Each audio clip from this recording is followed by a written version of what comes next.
देखिए, जैसे कि सभी को मालूम है कि मणिपुर के अंदर इस समय हिंसा जो है काफ़ी दिन से भड़की हुई है।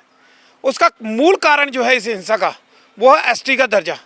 जो वहाँ का एक समुदाय है मतई, जो मूलतः हिंदू हैं और वहाँ का परमानेंट रहने वाला जो निवासी है वहाँ का, और दूसरा समुदाय है कुकी, जो धर्मांतरित हुए हैं, क्रिश्चियनिटी वाले लोग हैं, जो बाहर से भी आके बसे हैं, कुछ बांग्लादेश से, कुछ म्यांमार से आकर जो है वो वहाँ पर बसे हैं, और उनको जो है सरकार ने जो है वो एसटी का दर्जा दिया। उससे क्रोधित होकर कुकी समाज ने जो है मतई समाज के ऊपर हमले शुरू कर दिए। जो सरकारी आंकड़ा 60 बता रहे हैं, लेकिन वहाँ के लोगों का जो है वो आंकड़ा है कि 100 के करीब लोग जो हैं वो अभी तक मारे, जिसमें 70 से ज़्यादा मतई समाज के लोग जो हैं वो मारे गए। पर जो हिंदू है उसको बचाया जा सके। देखिए, वहाँ की परिस्थितियाँ जो हैं वो ऐसी हो गई जैसे एक समय कश्मीर के अंदर थी। जिस प्रकार से आपको पता है कि 90 के दशक के अंदर कश्मीर के अंदर से हिंदू को किस प्रकार से पलायन करना पड़ा, किस प्रकार से उसको भगाया गया, उसके लूटपाट की गई, उनके भी घरों को जलाया गया, हमारे मंदिरों को जलाया, वो स्थिति जो है, परिस्थिति जो है इस समय जो है वो मणिपुर के अंदर बनी हुई है। ये राजनीतिक पार्टियां वो लोग हैं, इनको किसी से कोई लेना देना नहीं, कोई मर रहा है जी रहा है, इनको कुछ लेना देना नहीं है। मणिपुर में इस समय दो समुदायों के बीच एक तरह से अहिंसा छिड़ी हुई है, जिसमें वहाँ के जो मूल निवासी मैतेई कम्युनिटी के लोग हैं उनके ऊपर लगातार हमले किए जा रहे हैं। और आपको जानकारी दे दें कि पिछले समय में मैतेई और कुकी समाज के बीच में काफ़ी हिंसा चल रही है, और इस बीच 70 से ज़्यादा जो मौत के आंकड़े आए हैं, और उसमें मैतेई समाज के लोग ज़्यादा उनकी मृत्यु हुई है। हालांकि मामला उन्होंने डिमांड की थी कि उन्हें एसटी का दर्जा दिया जाए, जिसको लेकर ये मामला मणिपुर हाई कोर्ट में था और काफ़ी समय से लंबित था। और उसके बाद जब हाई कोर्ट ने वहाँ की सरकार को ये आदेश दिए कि इस मामले को लेकर वो कार्रवाई करें, उसके बाद से ही जो है दूसरे समाज के लोग, कुकी समाज के लोग इस पूरे विरोध में बाहर आ गए, और इसी विरोध में काफ़ी वहाँ पर हिंसा हुई, आगजनी हुई, जिसमें बहुत सारे लोगों की जो है हत्या हुई। इसी मामले को लेकर बजरंग दल ने, राष्ट्रीय बजरंग दल ने एक मेमोरेंडम जो है डिप्टी कमिश्नर जम्मू को दिया है, और ये मेमोरेंडम राष्ट्रपति के नाम का उन्होंने दिया है। डिमांड की है कि वहाँ पर हिंदू समुदाय के लोगों को जो है वो सेव किया जाए, उनके लिए वहाँ पर सुरक्षा के और इंतज़ाम किए जाएं। पूरा मामला क्या है इसको हम जानते हैं। राकेश बजरंगी हमारे साथ हैं, राष्ट्रीय बजरंग दल के प्रधान हैं, खुद जानते हैं क्या मामला जो जैसे वहाँ पर बना है एक अहिंसा का, उसको लेकर आपने एक मेमोरेंडम दिया है। देखिए, जैसे कि सभी को मालूम है कि मणिपुर के अंदर इस समय हिंसा जो है काफ़ी दिन से भड़की हुई है। उसका मूल कारण जो है इस हिंसा का, वो है एसटी का दर्जा। जो वहाँ का एक समुदाय है मतई, जो मूलतः हिंदू हैं और वहाँ का परमानेंट रहने वाला जो निवासी है वहाँ का, और दूसरा समुदाय है कुकी, जो धर्मांतरित हुए हैं, क्रिश्चियनिटी वाले लोग हैं, जो बाहर से भी आके बसे हैं, कुछ बांग्लादेश से, कुछ म्यांमार से आकर जो है वो वहाँ पर बसे हैं, और उनको जो है सरकार ने जो है वो एसटी का दर्जा दिया है। उसके खिलाफ जो है जो मतई समाज है वो हाई कोर्ट में जाता है। हाई कोर्ट के अंदर जो है उन्होंने अपील की, और हाई कोर्ट ने जो है 4 हफ्ते के अंदर जो है सरकार को इसके ऊपर स्पष्टीकरण देने के लिए जो है आदेश दिया। उससे क्रोधित होकर कुकी समाज ने जो है मतई समाज के ऊपर हमले शुरू कर दिए।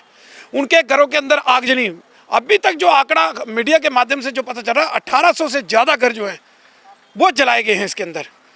और जो सरकारी आंकड़ा 60 बता रहे हैं, लेकिन वहाँ के लोगों का जो है वो आंकड़ा है कि 100 के करीब लोग जो हैं वो अभी तक मारे, जिसमें 70 से ज़्यादा मतई समाज के लोग जो हैं वो मारे गए हैं।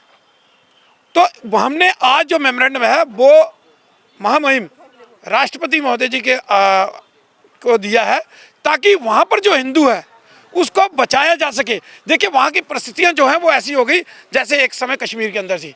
जिस प्रकार से आपको पता है कि 90 के दशक के अंदर कश्मीर के अंदर से हिंदू को किस प्रकार से पलायन करना पड़ा, किस प्रकार से उसको भगाया गया, उसके लूटपाट की गई, उनके भी घरों को जलाया गया, हमारे मंदिरों को जलाया, वो स्थिति जो है, परिस्थिति जो है इस समय जो है वो मणिपुर के अंदर बनी हुई है। और देश के अंदर किसी ने इस आवाज़ को उठाया नहीं। इतना बड़ा अन्याय जो है मतई समाज के साथ, जो हिंदू है, हिंदू के साथ हो रहा है, तो किसी ने इसको आवाज़ को उठाने की जो है जहमत नहीं उठाई। आज राष्ट्रीय बजरंग दल ने पूरे देश के अंदर जितने भी डीएम हैं उनको मेमोरेंडम देने का रखा था कि हम पहले मेमोरेंडम के माध्यम से सरकार को जगाने का काम तो करें, कि सरकार उनको सुरक्षित तो करे, क्योंकि सरकार का जिम्मा है हमारे लोगों को सुरक्षित करने का। आज मतई समाज जो है वो टेंटों के अंदर पहुंच गया, अपने घरों को छोड़कर टेंटों के अंदर पहुंच गया और सुरक्षा के घेरे में है।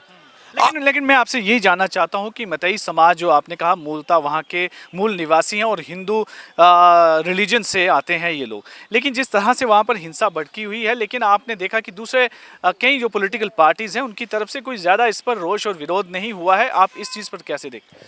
देखिए, पार्टियां सब जितनी भी पॉलिटिकल पार्टी है ये केवल वोट बैंक की राजनीति। मणिपुर में अभी इलेक्शन हुई तो किसी को क्या लेना था? अगर इलेक्शन होती है नज़दीक तो सब पहुंचे होते, सब करते। ये सब राजनीति का शिकार जो है ये लोग हो रहे हैं। तो जब राजनीति करनी है तो तब वो करते हैं जब वो इलेक्शन हो, जब उनको पता है अब तो 4-5 साल के बाद है तो हमें क्या है। तो ये राजनीतिक पार्टियां वो लोग हैं, इनको किसी से कोई लेना देना नहीं, कोई मर रहा है जी रहा है, इनको कुछ लेना देना नहीं है। लेकिन हम जो हैं हम लगातार समाज के बीच में, चाहे वो कश्मीर के अंदर हिंदुओं की हत्या होती है तो हम तब भी सड़क के ऊपर होते हैं, और अगर कहीं भी चाहे कन्हैया वाली घटना लीजिए, केरल के अंदर लव जिहाद की घटनाएं जो सामने आई हैं, जो इस फिल्म के माध्यम से वो पहले भी चल रहा था लेकिन सुनवाई नहीं कहीं। तो अब जैसे ये परिस्थितियाँ कई बार बन रही हैं, अभी पीछे बंगाल के अंदर जिस प्रकार से वहाँ पर हिंदुओं को मारा गया है, चाहे वो रामनवमी हो, चाहे वो भगवान हनुमान जी का जन्म उत्सव हो, जिस प्रकार से उनकी झांकियों के ऊपर जो है हमले हुए, उसके बाद मंदिर जलाए गए, घरों को जलाया गया, वहाँ भी हिंदुओं को भागने के लिए मजबूर किया गया। तो आज भी उनको इंसाफ जो है वो बंगाल से नहीं मिला। इस मामले को लेकर आप केंद्र सरकार के रुख को किस तरह से देखते हैं? क्या लगता है कि उनके जो कदम उठाए गए कदम हैं इस मामले को लेकर वो नाकाफी हैं, या उनके जो किस तरह का आप उसको रिएक्ट करें? देखिए, अभी ये मैं बोल रहा हूँ कि ये सरकार के जो उठाए हुए कदम है उससे क्या हुआ, कोई फर्क नहीं। अभी कल परसों फिर हिंसा भड़की, फिर लोग मारे गए। तो सख्त कदम उठाइए ना, जब वो वहाँ के मूल निवासी हैं, वहाँ के रहने वाले हैं, और वो बेचारे क्या है सीमित हो गए 10% उस भौगोलिक स्थिति में, जबकि वो पूरे मणिपुर के जो है मालिक थे, पूरा मणिपुर उनका था। और आज जो है बाहर से लोग आकर जो हैं वो सारे जो हैं वो कब्जे करके और धर्मांतरण कर कर कर कर करके वो आज वो 90% में हो गए। तो कहीं ना कहीं वही कश्मीर वाली परिस्थितियाँ मुझे लग रहा है यहाँ बनती नजर आ रही है कि वहाँ से भगाना ही भगाना है हिंदू को। जो 10% में हिंदू रह गया है, मतई समाज है, उसको भगाना है।